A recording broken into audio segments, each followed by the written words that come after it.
Hi there, I'm Pastor Kevin. It's time for questions from kids. Hadley from Omaha, Nebraska asks, Do we have to follow the 10 Commandments today? Oh, Hadley, that's an interesting question. Yes, the 10 Commandments are a part of God's law, and we're required as believers to follow God's law in the Old Testament as well as in the New Testament. You see, in the New Testament, Christ points to an even higher standard.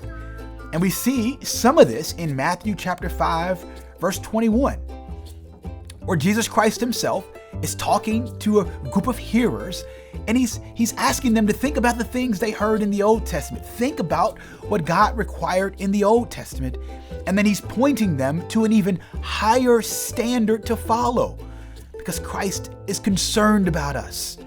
And the beauty of God's requirements and commandments and laws is that they're in place to protect us.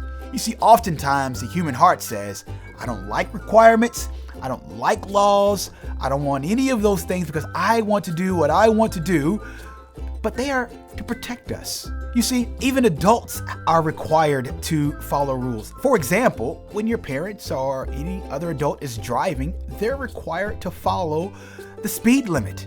And if parents or other adults that are driving, they don't follow the speed limits, there are consequences for not doing what the law requires or what the law commands us to do. And we're told in Scripture that we should love the Lord with our heart.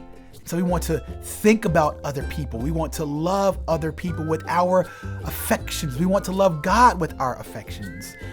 And then the Scripture tells us to love the Lord with your mind. And so we want to think about things that are good and think about things that are right. We want to try to memorize Scripture because we want to love the Lord with our minds. And then the Scripture tells us to love the Lord with our strength.